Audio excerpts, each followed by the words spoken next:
합시다. 사랑합니다. 사랑합니다. 사랑하고 축복합니다.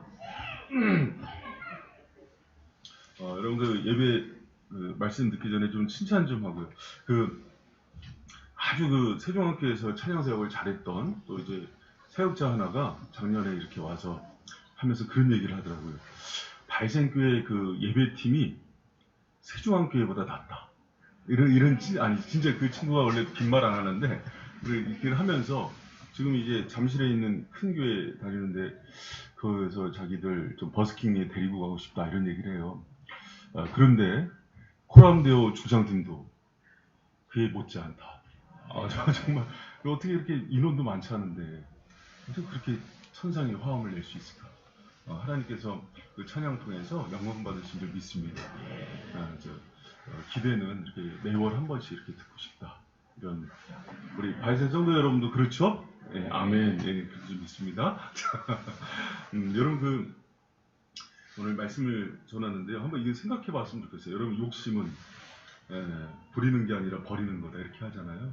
여러분 동의하십니까? 성경에 여기저기 보면은 우리가 하나님께 나가는데 비움에 대해서 얘기를 많이 해요. 그리고 자기 육신의 정욕, 안목의 정욕, 이생의 자랑들은 주님과의 관계에 벽을 내잖아요. 버리는 게 맞는데 여러분 그런데 반드시 또 생각해야 되는 게 있습니다. 뭐냐면 반드시 내야 될 욕심이 있어요. 그래서 다 버리는 게 아니거든요. 그래서 그리스도인들은 여러분 그리스도인들은 따라합니다. 그리스도인들은 부려야 할 욕심이 있다. 그게 뭘까요? 쓰임받는 욕심이래요. 하나님께 쓰임받는 욕심을 버려서는 안 된대요. 근데 이제 다 비운다 그러면서 이제 교회에서 쓰임받는 것도 다 내려놓고 주님께 일꾼으로 쓰임받는 거 다 내려놓는다. 근데 여러분 이렇게 얘기하니까 별로 감동이 없고 당연히 그렇지 이렇게 생각하는 눈치신데 제가 좀 피부에 와닿게 얘기를 할게요. 여러분 자녀가 있고 남편이 있는데 그 자녀와 남편이 출세하는 것과 주님께 쓰임받는 것들에 대해서 생각할 때 어느 쪽을 선택할 것 같아요? 출세와 쓰임 둘 다 보통 출세를 선택한답니다. 우리가 그렇게 하나님께 쓰임받는 거에 별로 관심이 없대요. 홍천에서 목회하시는 어떤 목사님이세요. 여러분 시골이요 정말 어려워요. 한평에서 지금 내려간 제 친구 목사가 부임하러 갔는데 너무 신나게 내려갔어요. 왜 그러면 교회도 시골 교회라서 큰 교회고 교육관도 크고 땅도 한 1000평 돼요. 거기 이제 담임 목사로 갔는데 어느 날 전화가 왔어요. 나 좀 다시 데리고 가면 안 되겠냐. 왜 그러냐 그랬더니 청년부가 60대야. 진짜 청년부가 60대. 50대 남자 여자가 있는데 귀여움 받아. 이렇게 진짜 평균 연령이 70대래요. 정말 자기 힘들다고 막 그러면서 여기는 여름 성경학교는 이제 없어졌고 여름 효도학교 이렇게 경로대학 이런 거 한대요. 그러면서 할아버지 할머니들이 그것만 기다리신다고 정말 어렵다고 이렇게 얘기를 하는데 그래서 너무 힘들어요. 그래서 여러분 시골 교회는 또 그렇게 어르신만 있어도 감사해요. 시골에 성도들이 안 가니까 너무 훌륭한 목사님인데 강원도에서 목회를 하시는데 성도가 너무 괜찮은 분이에요. 이제 영성독이. 근데 숫자하고 상관이 없어요. 그거는 성도가 평생 목회를 했는데 거의 30명이 못 넘었어요. 너무 어려운 거예요. 그래서 사모님이 거기 이렇게 가는 길 옆에서 도토리묵 팔고 손두부 팔고 그러면서 생계를 유지했어요. 근데 마지막 본인한테 맡겨준 성도가 있기 때문에 못 떠나요. 그게 여러분 거룩한 또 목자의 삶인데, 근데 하나님 주신 축복이 있죠. 자녀들이 잘 됐어요. 진짜로 서울대를 갔어요. 과외 하나 안 시켰는데. 근데 그러니까 어머니 아버지는 얼마나 감사하겠어요. 그거보다 더 복된 게 어디 있습니까? 그런데 하늘이 무너지는 일이 일어났어요. 그 아들이 서울대 졸업할 때 사명을 받은 거예요. 목회자로. 하늘이 무너져 내려. 여러분 목사님 사모님한테 복된 일 아니에요? 하늘이 무너지는 것 같더라. 내가 저 아들만 잘 키우면 이제 잘 살 것 같은데 이 아들이 뭐로 부르 하나님의 종으로 부름을 하는 거예요. 할렐루야? 여러분 얼굴이 어둡잖아요. 출세하는 거, 그 쓰임 받는 거, 둘 중에 뭐가 좋냐고 아까는 쓰임 받는 거 그랬잖아요. 근데 갑자기 어두워져요, 얼굴이. 인성이가 서울대 간 거야. 막 집 다 빨아서 등록금 듣는데 어느 날 선교사로 나간 거야. 할렐루야. 남들만 하면 해. 아니 이은경 집사님도 아멘 했어요. 감사하죠. 그 쓰임 받는 거에 별로 관심이 없다니까요. 여러분 우리가 그래요. 여러분 제가 그 예전에 가르쳤던 그 학생인데요. 요리고등학교를 나왔어요. 우리 친구도 이제 거기를 가고 싶어 하더라고요. 근데 처음 생겼을 때는 시흥에 있는 조리고가 그렇게 별로 안 좋았어요. 그래서 쉽게 들어갔는데 나중에 이제 좋아지니까 이 친구가 어렸을 때부터 그 식당 그 주방장님을 막 해서 자격증을 여러 가지를 땄어요. 그래서 그 두바이에 있는 그 호텔에서 부른 거예요. 근데 이 녀석이 안 갔어요. 왜 안 갔냐 하면은 그 교회인데 교회 학교가 다 죽은 거예요. 근데 교회 학교 교사로 부름을 받은 거예요. 그래서 교회 학교 지킨다고 안 간 거예요. 제가 전도사인데 불러서 얘기를 했어요. 뭐라 그랬냐면 부영아, 이름이 부영이에요. 하나님이 일은 나중에도 할 수 있어. 지금 생각하니까 되게 창피해요. 너무 아까운 거예요, 얘가. 그래서 제가 걔 부모님이 저한테 이제 압력을 좀 넣었어요. 우리 부영이 좀 잘 좀 설득 좀 해달라 그래서 그러니까 했는데 제가 부모님을 설득해야 되는 문제였는데 부영이한테 부영아 두바이에 있는 교회 학교를 살리는 게 어떻겠니? 할렐루야? 뭘 또 아멘이에요? 여러분 하나님의 사명이 부어지면요 그 일이 나를 이렇게 붙잡잖아요. 예레미야처럼. 그럼 그걸 벗을 수가 없어요. 그 일에 쓰임 받는 거예요. 여러분 우리가 이 땅 살아갈 때 다른 욕심은 다 비워도 정말 하나님께 가치 있게 쓰임 받는 그 인생이 되길 축복합니다. 여러분 제가 목회자로서 이렇게 살아갈 때 목사님들도 쓰임 받다가 여러분 이렇게 오해하시면 안 됩니다. 내가 주님께서 나를 부르셨으니까 사명이 임하겠지. 천만의 말씀이에요. 구원받는 것과 쓰임 받는 것 다릅니다. 사명이 있어서는 버림받을 수 있어요. 그래서 평생 마지막까지 주님 손에 붙들려서 쓰임받는 인생 되길 축복합니다. 3, 40대 때 잘 나가다가도 여러분 나중에 60, 70대에서 흔적도 없이 사라지는 사역자들이 많아요. 쓰임받다가 없어진 거예요. 근데 여러분 제가 꿈꾸는 건 뭐냐면 솔직히 얘기해서 대형교회 목사 되는 건 관심은 없어요. 그런데 좀 욕심이 하나가 있는데 마지막까지 주님께 쓰임받다가 하늘나라 가고 싶어요. 여러분 얼마 전에 그 희국 목사 그 외삼촌이 소천하셨어요. 그 평안교회라고 제가 처음 개척했던 교회 담임 목사님이고 교회를 세우신 분인데 이분이 올해 은퇴세요. 은퇴 앞두고 소천하셨어요. 그래서 되게 부러워요. 마지막까지 쓰임받다가 하늘나라 간 거예요. 목회자로서는 영광입니다. 사역하다가 탈진돼서 쓰러져서 돌아가셨거든요. 하나님 마지막까지 늙어 죽지 않고 쓰임받고 죽게 하여 주시옵소서. 이 복이 저와 바이센 모든 성도들에게 임하게 하여 주시옵소서. 여러분 이 축복이 있어야 되는 거예요. 하나님의 사람은 이 은혜로 삽니다. 여러분 그래서 바이셈의 모든 성도들이 마지막까지 쓰임받는 은혜가 있길 축복합니다. 하나님 나를 들어 사용하여 주시옵소서. 이런 은혜가 있길 축원합니다. 여러분 그 성경에서 제일 쓰임 많이 받았던 제자 중에 하나가 수제자가 있어요. 그 제자 이름이 뭐예요? 배신대. 배순자. 베드로예요. 수제자로서 욕도 제일 많이 먹었죠. 원래 많이 쓰임 받는 사람은 많이 지적받는데요. 교회에서 여러분 난 교회에서 말 듣기 싫어서 일 안 해. 그러니까 쓰임 못 받는 거예요. 일하는 일꾼은 욕먹길 각오하는 거예요. 그래서 베드로는 수제자라서 예수님한테도 사탄이라는 소리까지 들었어요. 거기까지 듣길 축복합니다. 욕먹고 변화산 좋다고 막 아웃은 막 여기 막 좋다 그러면 야 세상으로 가. 또 혼나고. 이게 이제 베드로였어요. 그리고 막 내가 지킬 거야 하다가 배신해서 욕먹고 이런 거거든요. 그래서 수제자예요. 근데 베드로는요. 예수님 계실 때도 많이 쓰임받았지만 예수님 수천하고 나서도요. 가장 많이 쓰임받는 제자고 이 제자가 초대교회 예루살렘의 수장이 되잖아요. 여러분 베드로처럼 쓰임받는 인생 되기를 축복합니다.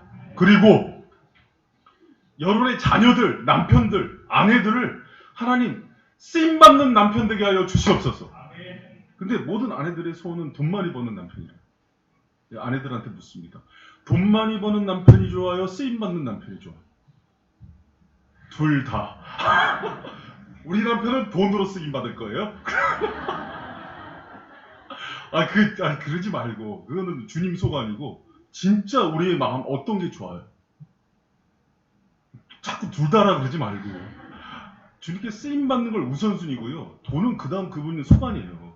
주시면 땡큐고, 아니면 많은 거예요. 할렐루야? 그럼 우리 자녀들은 쓰임받는 게 좋아요? 출세하는 게 좋아요? 그러셔야 돼요?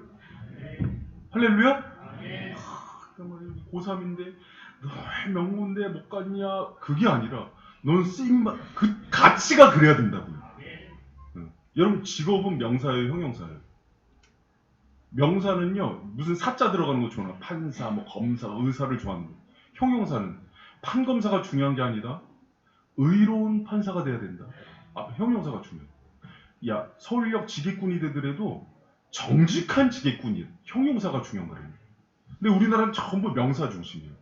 그러니까 자녀들에게 가치관, 세계관 교육이 안 된다는 거예요. 여러분 정말 쓰임받는 그 자녀를 하게 되면 부모 먼저 가치관이 변화가 돼야 돼요. 여러분이 바이셈이 그런 은혜의 공동체 되길 축복합니다.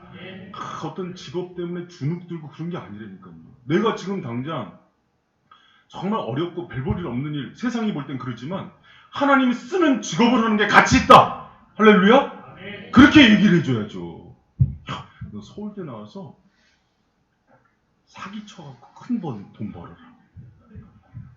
법무부 장관 해갖고 큰 그래 사기쳐갖고 우리만 잘 살는데 그렇게 가르치는 거 아니죠. 할렐루야? 여러분 그러면은 이제 오늘 중요한 거예요. 오늘 여러분의 인생이 달렸습니다. 그럼 베드로처럼 어떻게 하면 쓰임받는 인생이 될까? 여러분과 여러분 자녀와 남편과 아내가 쓰임받는 인생이 되기 위한 비밀이 오늘 공개됩니다. 개봉박도? 마치겠습니다. 그럼 어떻게 하면 쓰임받는 인생이 되나? 중요한 게 여러분 하나님의 뜻을 생각하는 사람이에요. 여러분 어떤 사람이 쓰임받는다고요? 하나님의 뜻을 먼저 생각하는 사람이에요. 여러분 베드로 하면은 오늘 이야기 너무 잘 아는 이야기죠. 무슨 이야기입니까? 베드로가 6시에 성전에 기도하러 올라가죠. 지금으로 얘기하면은 그 12시예요. 모두장사 시몬의 그 지붕에 올라가잖아요. 그렇죠? 올라가서 기도하는데 하나님께서 환상을 보여주세요. 이 환상 너무나 잘 아는 얘기예요. 큰 보자기에다가 부정한 음식. 레위기 11장과 신명기 14장에 나오는 먹지 말아야 될 음식이에요. 이스라엘 백성들은 음식에 민족의 정체성을 둔다고요. 그래서 구별돼야 되는 민족이라는 것들을 일상생활에서 가장 많이 접하는 음식을 통해서 주면서 너희가 이렇게 구별돼야 돼 이걸 알려주는 거예요. 그래서 여러분 뭐 대책임자를 하지 않는 거, 비밀 없는 거, 또 이제 뭐 발 쪽발되지 않는 거 이런 것들 못 먹게 하거든요. 그러니까 뭐 우리가 지금 좋아하는 돼지고기 못 먹게 하고 뱀 못 먹게 하고 장어 못 먹게 하고 이거를 베드로한테 묻지 않고 저한테 먹으라고 했으면 당장 먹었을 텐데 근데 이거를 보여주면서 묻는 거예요. 베드로야 잡아먹어라. 그러니까 베드로가 뭐라 그래요? 그럴 수 없습니다. 주님께서 부정하고 더러운 것을 제가 지금까지 먹지 않았습니다.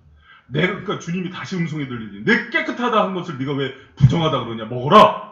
그러니까 베드로가 또 계속 부인하는 게 3번 환상이 보이잖아요. 근데 우리가 이 일을 생각할 때 전부 환상만 꽂혀 있어요. 이게 우리나라 민족성이에요. 나도 이 환상 보여주시옵소서. 근데 이 환상 봐서 뭐 할 건데?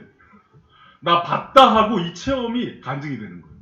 근데 여기서 중요한 거는 체험을 보여주신 이후에 베드로의 태도예요. 이거 보고 나서 베드로가 뭐합니까? 생각해.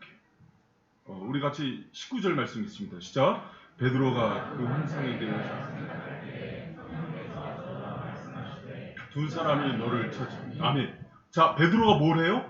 주님께서 어떤 사건과 환상을 보여주셨을 때 그것을 붙들고 생각하기 시작해요.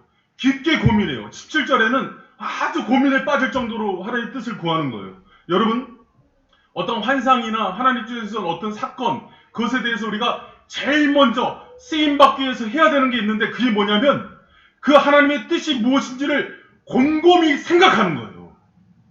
여러분, 우리 이런 얘기를 합니다. 한국 사람들이 그 좀 신앙생활 하면서 조금 마이너스가 뭐냐면, 생각하는 사람을 신앙이 없는 사람이라고 생각해요. 그렇지 않아요. 하나님의 사람은요, 생각하는 사람이에요. 특히 성령이 임했을 때요, 성령이 임하면 가장 먼저 주시는 게 조의 기쁨이에요. 그 다음에 아더스, 이웃을 보게 해요. 그리고 마지막 주는 게 성령은 생각하게 하는 영이에요.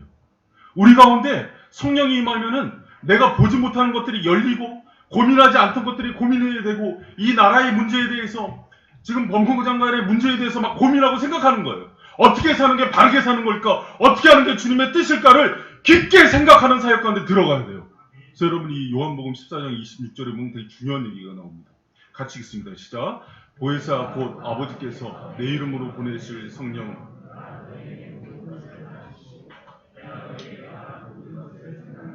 같은 단어예요. 성령이 있는 사람은요, 그래서 생각하는 사람이에요. 무엇을 생각하느냐? 인간적인 생각이 아니라 하나님의 뜻, 그분의 마음에 대해서 깊게 생각하는 영이 열려요. 그래서 여러분, 성령이 있는 사람은 반드시 모든 사건에 대해서 하나님의 뜻을 구하고 생각하는 사람이래요. 여러분, 우리 모든 사건과 문제와 말씀에 대해서, 일어나는 일에 대해서 늘 주님의 뜻이 무엇인지를 생각하고 나아가는 저 여러분 되시길 축원합니다. 이 중요해요. 여러분, 그 세계를 정복할 때는 두 가지 세계관이 있어야 된대요. 보통 철학하는 사람들. 하나가 뭐냐면 헤브라이즘과 또 하나가 헬레니즘이에요. 헬레니즘은 그리스 로마 철학을 중심으로 한 서양 철학이에요. 헤브라이즘 동양 철학이라고 얘기합니다. 근데 두 철학의 차이가 있어요. 헬레니즘은요, 인간적인 사고를 철저하는 거예요. 바울이 이거의 대가였어요. 정반합의 원리로 어떤 그 대제가 있으면 이거에 대해서 반대를 생각해요. 하나님 창조하셨어. 그러면 묻는 거예요. 왜 창조하셨어? 보니까 진화론의 흔적이 있던데 거꾸로를 치면서 고민하는 거예요. 어떤 사람이 교회는 모여서 예배를 드려야 돼요. 왜 꼭 모여서 예배 드려야 되는데? 집에서 흩어지면 안 돼? 이게 계속 헬레니즘적 철학이에요. 그래서 계속 고민하고 사고하는 거예요. 생각이에요. 그래서 성경은요, 여러분, 헬레니즘과 헤브라이즘의 두 철학이 다 있어요. 그래서 신약은 헬레니즘 철학이 있어서 끊임없이 고민하게 만들어야 돼요. 그래서 교회는, 좋은 교회는 젊은이들이 계속 질문하게 만들어야 돼요. 목사님, 꼭 예배 때 일어나야 돼요? 앉으면 안 돼요? 예배 때 목사님 꼭 양복 입고 와야 돼요? 똥싼 바지 입으면 안 돼요? 예배 때 커피 들고 들어오면 안 돼요? 왜 못하게 하는 거예요? 왜 담배 피면 안 돼요? 술 먹으면 안 돼요? 막 묻는 거예요.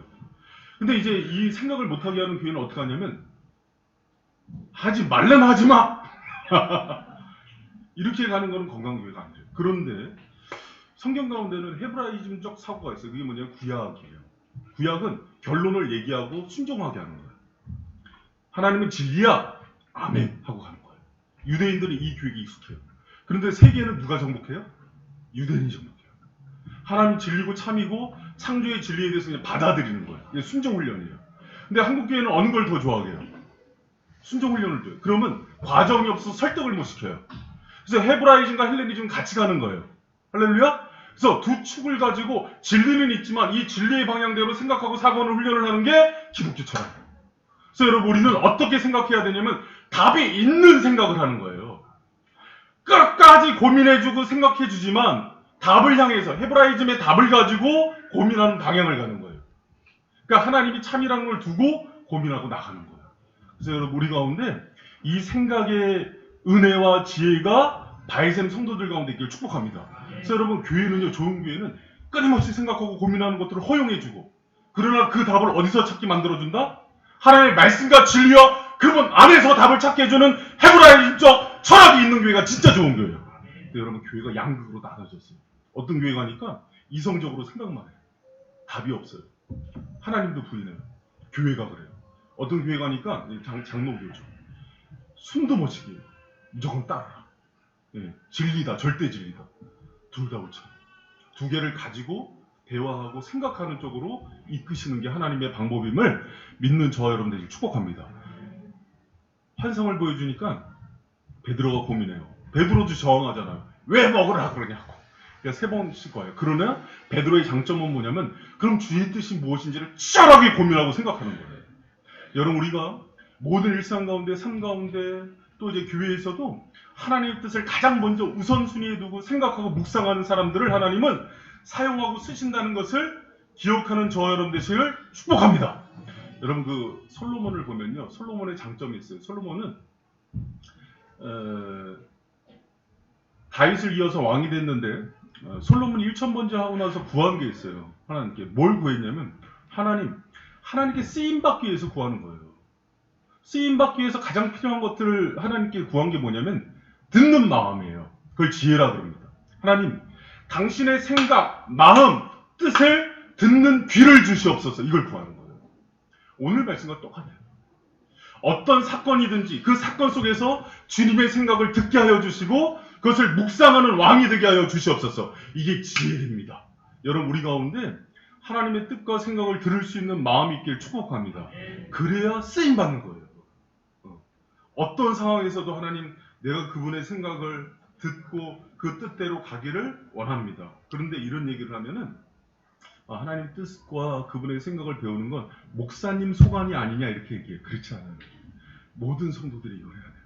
모든 성도들. 그래서 상급반 2과가 뭐예요? 제목이 제자훈련 상급반 2과. 하나님의 뜻을 분별하는 거예요. 동일해요. 그분의 뜻이 무엇인가? 생각이 무엇인가? 거기에 맞춰서 생각하고 나아가는 거. 그 뜻과 생각을 알려면 뭘 해야 된다고 그랬어요? 말씀 가운데 봐야 되고, 기도해야 되고, 성령의 내적 사인을 받아야 되고, 또 환경과 사건 가운데서 하나님께서 왜 이걸 주셨는지를 보고, 또 일반 은총 가운데 이뤄진 하나님께서 주신 그 상식과 지혜를 가지고 보고, 이 6가지 표지판을 가지고 하나님의 뜻을 계속 묵상하는 거예요. 왜 상급방 그냥 하나님의 뜻을 이과에 든 게 아니라고요. 여러분 쓰임 받으라고. 할렐루야.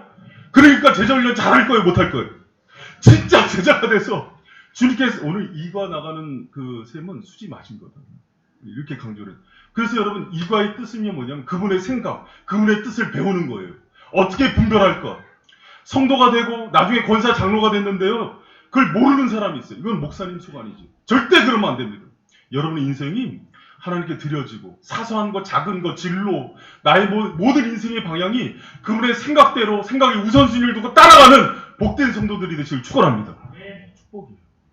여러분 그리고 두 번째로 그렇다면은 이 생각을 알았어요. 그럼 그 다음에 해야 될 게 뭘까요? 주님의 뜻을 알았어요. 생각을 알았어요. 그것에 대해서 내가 깊게 생각하고 묵상했어요. 그럼 그 다음에 해야 될 게 뭘까요? 쓰임받으려면. 생각대로 설득되면 돼요. 어떻게 하면 된다고요? 주님이 생각하시고 그분의 뜻대로 깨지고 설득되면 돼요. 여러분 베드로를 보세요. 하나님께서 보자기에다가 부정한 음식 누고 먹으라고 한 이유가 뭐예요? 뭐 때문에 그럽니까? 고넬료라는 이방인 백부장을 받아들이고 전도하기 위해서요. 그래서 이제는 민족주의의 유대주의가 세계적인 종교로 확대되는데 너부터 그걸 깨져야 된다는 거예요. 예루살렘 교회의 수장인 베드로가 바뀌어야 되는 거예요. 여러분 보세요. 바엘세용 교회가 선교하는 교회로 터키와 인도네시아와 베트남, 필리핀에 선교하려면 누가 제일 먼저 깨져야 될까요? 이 선교의 정책과 목회의 방향을 누가 잡습니까?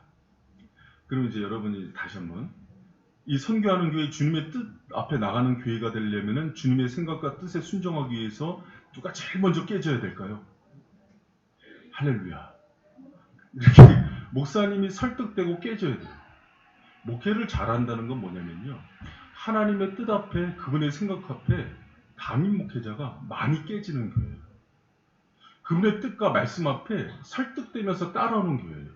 그리고 그분의 뜻 앞에 장로님, 권사님, 안수 집사님들이 그 다음 가장 먼저 깨지는 교회예요. 그 교회가 복된 교회예요. 여러분 베드로가 잘했던 거는요. 보세요. 베드로가 이거 받으라! 그러니까 생각하고 나서 어떻게 하냐면 베드로가 내려가서 그 사람 봅니다. 깨진 거예요. 자기 생각 내려놓는 거예요. 나중에 가서는 세례도 줘요. 여러분 우리가 하나님께 쓰임받으려면요. 그분의 생각을 아는 것에 멈춰서는 안 돼요. 그분의 말씀과 생각대로 설득되어지고 깨지는 인생이 되기를 축복합니다. 그래서 예수님께서도요. 너희들이 내 제자가 되고 싶느냐? 나에게 쓰임받고 싶느냐? 했을 때 첫 번째 조건이 뭐냐면 같이 읽습니다. 시작. 무리야 아무든지 나를 따라오려거든 자기를 부인하고 자기 십자가를 지고 나를 쫓을 것이다. 뭐라 그래요? 자기 부인 자기 십자가예요. 너희들의 생각, 고집, 하고 싶은 거, 스타일을 다 부인하고 깨트리고 내 뜻대로 설득되어져서 나를 따르는 거야. 그래야 쓰임받아. 이렇게 얘기하는 거예요. 여러분, 날 것 그대로의 우리 자아를 가지고는 쓰임받을 수 없어요. 그래서 언제나 쓰임받는 사람에게는요, 자기 십자가와 자기 부인의 원리 가운데 쓰임받는 거예요. 여러분, 주님을 중심으로 더 많이 깨어지고 부서지고 설득되어지는 성도들 되시길 축복합니다. 여러분, 예배 왜 옵니까? 기도 왜 합니까? 말씀 왜 듣습니까? 내 것 주장하려고 그런 게 아니고요. 말씀 들으면서 내 생각 내려놓고 주님의 생각으로 박살나려고 듣는 거예요. 기도 왜 합니까? 내 뜻 관철하려고요? 아니요. 기도하면서 그분의 뜻 아래 내 뜻을 내려놓게 하기 위해서. 예배 왜 드립니까? 그분의 임재 가운데요, 우리의 죄성과 모든 육의 문제가 박살내려고 드리는 거예요. 할렐루야. 그게 복된 성도예요. 깨어짐이 있는 성도. 여러분, 정말 주님께 쓰임받기 위해서 깨어지는 성도 되길 축복합니다. 우리 예전에 저를 지도했던 그 원전을 가르쳤던 스승이 그런 얘기를 하더라고요. 하나님께서 깨트린 만큼 쓰신다 그래요. 사역자들을. 깨트리고 아파하고 넘어지고 또 실수하고 실패하고 세워진 만큼 쓰신대요. 그걸 이겨내라고 얘기를 많이 하더라고요. 잘난 것 갖고 쓰지 말고 하나님께서 깨워주신 걸 가지고 하나님 앞에 서라, 이런 얘기를 해요. 여러분, 하나님께 깨어짐을 받고 설득받아서 나아가는 저와 여러분 되시기를 축복합니다. 여러분, 제가 이 사진을 어떻게 공수를 했어요. 예전에 평안교회에서 사역했다가 두 번째 사역하러 간 게 이제 서울 그 위아래에 있는 목자교회라는 곳에서 제가 전도사 시절에 30대 초반에 만 3년을 사역했던 교회예요. 지금도 그 교회가 있는데 지금 저기가 한 45년, 이제 50년 가까이 된 그 교회입니다. 담임 목사님이 이제 은퇴하고 지금 저기도 이제 후임이 세습을 할까 말까 고민 중에 있는데 가슴 아파요. 그런데 이 목사님이 목사님하고 사모님하고 신학대학원 동기예요. 목사님이 수석으로 졸업하고 사모님이 차석으로 졸업했어요. 졸업할 때 유학 합격증이 나와서 유학을 갈까 고민할 때 하나님께서 막으셨어요. 그래서 목회를 시작하셨어요. 근데 목회를 시작할 때 두 분이 꿈이 있었어요. 뭐냐면 교육 목회를 하고 싶었어요. 그런데 그게 자기 뜻대로 됐을까요? 안 됐을까요? 안 됐어요. 하나님의 생각과 뜻은 거기 있지 않았어요. 삼각산 가서 기도를 하는데 기도 중에 귀신 들린 사람이 자꾸 목사님한테 오는 거예요. 그래서 이 목사님이 무슨 세역을 했냐면 축사세역을 했어요. 귀신 들려서 미친 사람 뛰어가면 딱 붙잡히면 귀신이 떠나가요. 그럼 그 교회의 성도가 되고, 미아리니까 얼마나 점집이 많았겠어요. 그리고 귀신 들린 사람, 점쟁이들 와서 고침받고 병 고치고 이런 역사가 나타나니까 목사님 목회가 교육 목회가 됐겠어요? 아니면은 치유 은사 목회가 됐겠어요? 그쪽으로 간 거예요. 근데 이 목사님이 제가 사역할 때 한 20년 목회하셨을 텐데 원래 내 뜻과 계획은 이게 아니었어, 이렇게. 그래서 그쪽으로 준비 다 했는데 하나님이 트신 거예요. 그럼 여러분, 목회자는 어떻게 해야 됩니까? 하고 싶은 것 해요? 주님의 뜻과 생각에 굴복했어요? 순종해서 하는 거예요. 목회가 그래요. 여러분, 제가 개척을 하고 싶었겠습니까? 개척하고 조금 나중에. 근데 아니, 다른 계획이 좀 있었겠습니까? 있었어요. 그 전에 트세요. 틀면 어떻게 하는 거예요? 순종하고 내 뜻을 내리고 굴복하고 설득하면서 하는 거예요. 그게 하나님의 사람들이 쓰임받는 방법이에요. 여러분, 그럼 목회자만 그렇습니까? 아니에요. 성도의 삶도 똑같아요. 여러분, 그 유명 강사 설민석 아세요? 설민석이 원래 그 역사, 우리나라 제일 잘 나가는 역사 강사예요. 한국사, 세계사 보니까는 공무원 시험도 이 사람, 입시도 이 사람 다 설민석으로 통하더라고요. 그래서 저희 애들 방에도 이 사람 전공이 이렇게 꽂혀 있는데, 여러분, 설민석이 원래 전공이 뭔지 아세요? 단국대 연극영화과 나왔습니다. 단국대 연극영화과 나왔어요. 연극영화과 나와서 그 영화 배우하고 탤런트가 꿈이었어요. 크리스찬이에요, 설민석. 근데 막 가려고 그러는데 풀렸을까요? 안 풀렸을까요? 안 됐으니까 이게 됐겠죠. 안 풀린 이유가 있어요. 생긴 게 애매하대요. 주연으로 하기에는 애매하죠.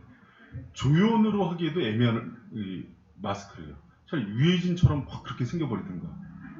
아니면 이렇게. 근데 그래서 자기가 그걸 내려놓고 그 다음에 하고 싶은 역사 공부를 해요. 근데 하다 보니까는 역사에 연기력이 가미가 된 거예요. 그래서 설민석이 강의하면은 막 이렇게 드라마를 보는 것 같잖아요. 세조는 백성들을 사랑했습니다. 막 그러면서 하죠. 만약 연기로 갔으면 애매하게 좀 무슨 내시 역할이 맞을 것 같은 그런 마스크를 가지고 생각하는데 오히려 안 된 게 나아요. 여러분 10년 동안 설민석이 최고의 강사가 될 때 주연 남자 배우들 수십 번 바뀌어요. 그래서 주님 안에서의 불행은 오히려 그분의 축복이라고 얘기를 해요. 그리고 우리가 해야 되는 게 뭐냐면요, 여러분 내려놓는 거예요. 때로는 그게 안 되면 주님 앞에 내려놓고 하나님께 설득되고 깨지는 것에 대해서 축복임을 받아들이면서 가는 게 지혜로운 성도예요. 여러분 보세요. 설민석이 10년 동안 계속해서 난 그래도 꼭 주연이 될 거야 하고 갔다면은 왜 나를 이렇게 만드셨어? 그러면서 부모님 원망하면서 살았다면 비참한 인생이 돼요. 근데 대부분의 그리스도인들이 그렇대요. 자기가 목적한 길보단 하나님이 원하는 길대로 가야 되는데 그 길 가운데 자신의 뜻을 내려놓고 설득되어지고 깨어지는 과정이 아픈데 이거를 맞이하는 사람들이 하나님께 쓰임받는 인생이 된다고 합니다. 저와 여러분이 그런 인생이 되기를 축복합니다. 성경의 인물 보면 우리 믿음의 조상이라 그런 아브라함이 있어요. 아브라함이 주특기가 뭔지 알아요? 설득을 잘 당해요. 아브라함아, 이제 자기가 이제 그 생계의 터전이 있어요. 떠나라. 하나님 말 설득해요. 내가 너를 위해서 하늘의 별 땅과 같은 민족을 이루게 하고 내가 너의 축복을 주겠다. 그러니까 설득돼서 가요. 가니까 야, 네 아내한테 내가 아들을 주마. 아내가 100살인데 다 늙었는데 또 설득돼요. 아들을 낳으니까 뭐라 그래요? 모리아산에 바쳐라. 또 설득당해요. 아브라함의 인생은요 연약했어요. 부족했어요. 그러나 늘 자신의 계획과 자신의 뜻이 아니라 주님의 뜻대로 설복되어서 갈 때 하나님께서 이루는 인생이었어요. 그래서 제가 참 좋아하는 박영수 목사님이 그 창세기 강의를 하면서 이 부분을 얘기할 때 하나님의 설복이라는 얘기를 말해요. 그분이 설득해서 복종한 인생이라는 거예요. 여러분 하나님 앞에서 설복된 삶을 살기를 축복합니다. 여러분 그래서요 그분의 뜻 가운데 받아들일 때 깨어짐이 있어요. 아픔이 있어요. 이거는 반드시 모든 사람이 그래요. 내가 하고 싶은 거, 내 뜻, 내 계획을 관철하는 게 아니라 그분의 뜻을 받아낼 때 깨어짐과 아픔이 있다고요. 그래서 신앙 가운데 맞이하면서 그분의 뜻 가운데 오롯이 걸어가면서 살아갈 때 하나님께 정말 쓰임받는 복된 인생이 됨을 기억하는 저 여러분들이 축복합니다. 여러분 요나 보세요. 마지막까지요. 하나님께서 쓰려고요. 요나를 설득시키는 과정이에요. 깨트리는 과정이에요. 그 가운데서 배 밑으로 내려가고 물고기 뱃속에도 들어가고 그러면서 깨지는 거예요. 그러고 나왔을 때 들어서 니네를 변화시키는데 이 인생을 사용하는 겁니다. 여러분 저와 여러분이 그렇게 주님의 손에 좀 붙들려서 설복당해서 좀 설득 좀 되어지길 축복합니다. 깨어지고 그래서 쓰임받는 복된 인생 되기를 축원합니다. 여러분 그리고 이제 자 보세요. 하나님 뜻을 늘 생각하고 그분의 뜻에 우선순위를 두고 두 번째는 설득되어지고 내가 깨어지고 그럼 이제 남은 게 뭐예요? 어떤 사람이 쓰임받을까요? 그 다음에 그럼 이대로 생각대로 순종하면서 사는 것만 남았죠. 할렐루야? 자 여러분 보세요. 베드로를 보면은요 그분의 환상을 보여주고 그 베드로가 그대로 자기 생각과 모든 유대주의가 깨어져요. 그리고 받아내요. 그 다음에 한 게 뭐냐면 고넬료를 만나러 가는 순종이 있었다는 거예요. 그리고 만나기만 합니까? 47절, 48, 우리 47, 48절 같이 한번 읽어봅니다. 시작. 이에 베드로가